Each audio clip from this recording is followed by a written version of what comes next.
Very welcome to this new episode of Off to 7000 Island. And today we're gonna talk about culture shock. My name is Eric and I'm a psychologist, and I lived in different places like England and Kenya, and now since 9 months I moved with my wife to the Philippines. And today we're just gonna talk about culture shock as a concept.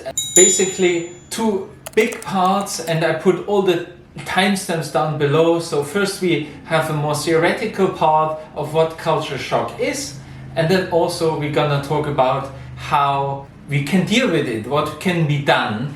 Yeah, and actually we're gonna do 2 videos out of it. So this one first, part 1, and then part 2, what we can do about it, because otherwise the video would be too long, and YouTube doesn't really like that when small YouTubers make long videos.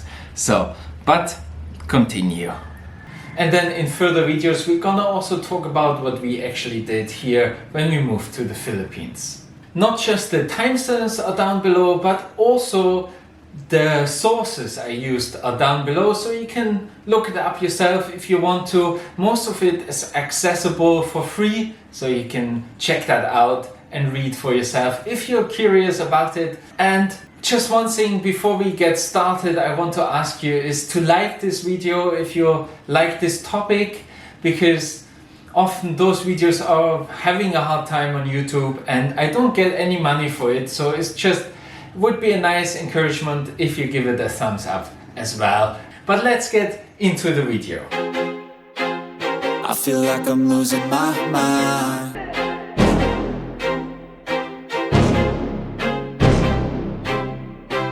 So first we need to talk about the different groups where culture shock is happening. For example, tourists, international students, workers or international business people, immigrants and refugees. The first 3 are more temporary, while the last are often more permanent, although often people start working and then stay longer as well. And today we're gonna talk about the 3 in the center, so where international students, work and business people and immigrants. And this video will be most applicable to them, although as tourist you will learn something as well, and as refugee as well. But as refugee it's very tricky because there's so much more to it as well. Basically refugees, they need to leave their country not out of choice but out of force in some sense. So it's a major difference to the other groups basically.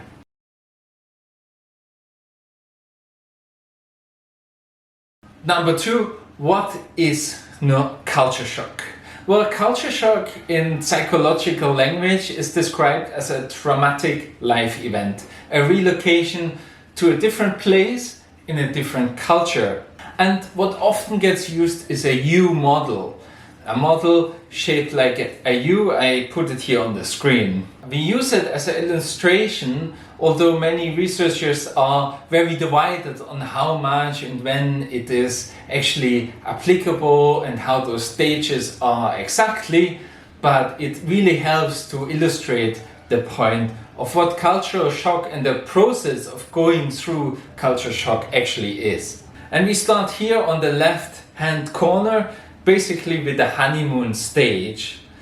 It's excitement, it's positive feelings. It's like, I often call it like it's the holiday stage. That's what you have as a tourist when you go somewhere else. You feel everything is new and exciting.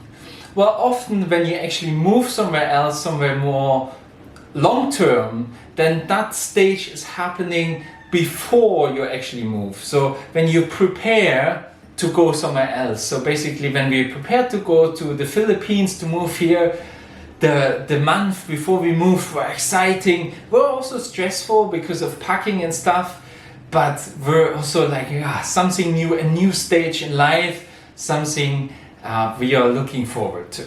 Well, and then you arrive, and often there it's when the stress begins. For us, for example, that was the stress actually of going into quarantine first, but in many cases that's very very stressful to just arrive into a new culture, new things, everything is new. Even if you just move like within Europe, that can be already quite stressful. I remember when I arrived in the UK, in England, and I just thought like, oh God, how am I gonna live here? It was like 15 degrees in the middle of the summer. I just left Germany where there was 26 degrees and beautiful summer, and in England it was raining and, well, cold. This is the kind of stuff. So it starts immediately kind of this process of, where you feel maybe also frustrated, lonely, you feel strange, you feel sad that you left things behind. Maybe you feel anxious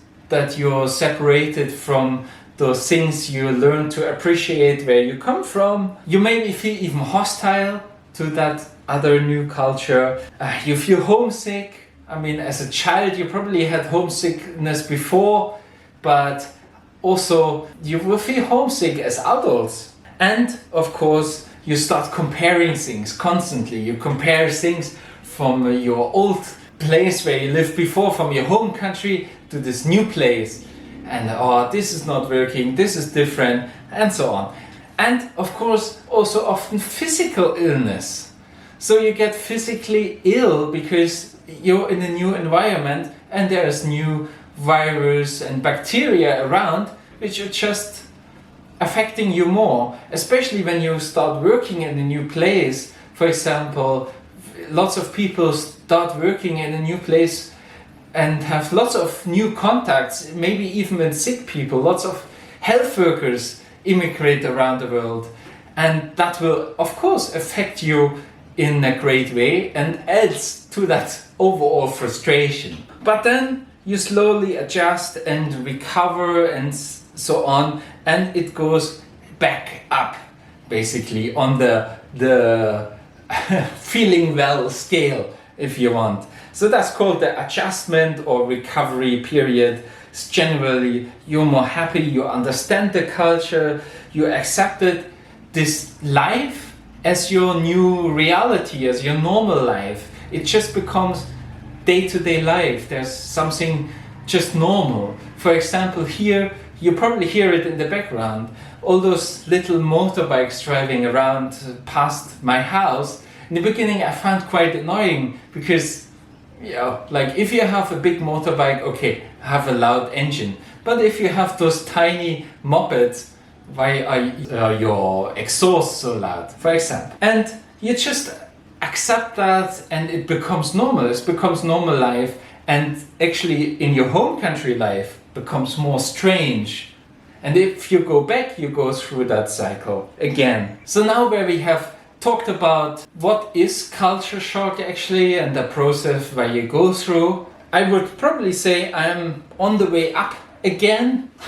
It definitely helps, but I'm definitely not there where I can say, okay, that's normal life now after 9 months in the Philippines. And also now where I editing it like almost 1.5 years into living in the Philippines, I'm still, find it fairly difficult to arrive here in the Philippines. And that has lots of different factors, of course. And in the next video, we're gonna talk about different factors which affect the outcome of your culture shock and how difficult it might be for you.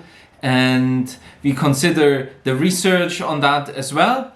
And also we're gonna talk about what can actually help you by going through this process of culture shock. And we're gonna put this in another video because this one gets too long. So thank you very much for watching. Please leave it a like. I hope you enjoyed it. It was helpful for you, and maybe share it with someone who also goes through this process or is in the process of leaving their home country and moving somewhere else. That would be greatly appreciated, and we see you in the next one.